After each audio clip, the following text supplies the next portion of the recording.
In medieval Europe, castles with towering towers reaching up to the sky, sturdy walls, and advanced defense systems represented power and dominion. These castles were often the homes of kings and nobles, built from solid stone blocks. However, beyond just being luxurious residences, these castles provided protection to the local population and were organized as self-sufficient mini-cities. Castles that emerged particularly in France and England from the 11th century onwards had large courtyards surrounded by walls, with a main tower dominating the surrounding land and wooden towers built around it.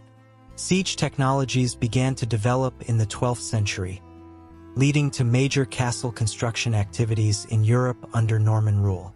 While castles were generally built on naturally occurring hills, artificial mounds were created in flat terrain to position them advantageously.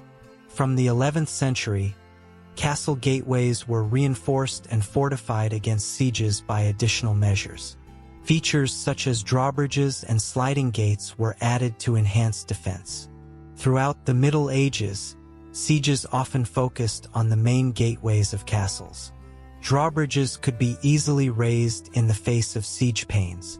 Moreover, hanging bridges providing access to castles could be quickly lifted in case of enemy attack.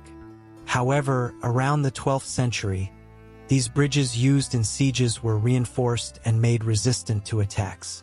Archer towers and defense systems constructed as important parts of castle defense played a significant role in sieges.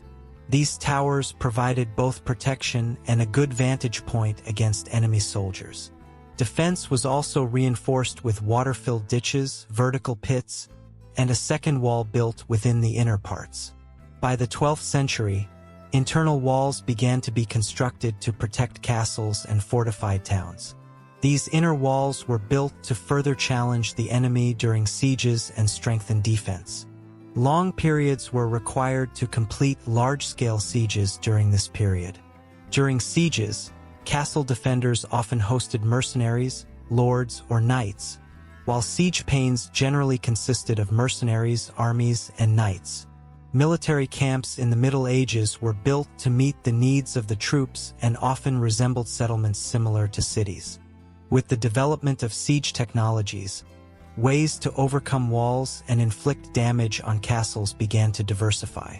Catapults aimed to break down walls by hurling massive stones, while siege towers provided both approaches to the walls and the advantage of psychologically impacting defenders. Fortified castles resisted attack tactics such as tunneling underwater. However, sieges often lasted for a long time, waning in the winter and due to factors like the emergence of epidemic diseases, requiring strategic planning and careful maneuvering.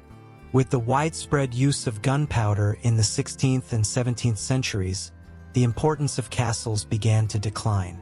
However, these massive stone structures, being solidly built, managed to survive until today. Nowadays, it is possible to encounter these historical castles all across Europe, bearing the traces of past siege wars.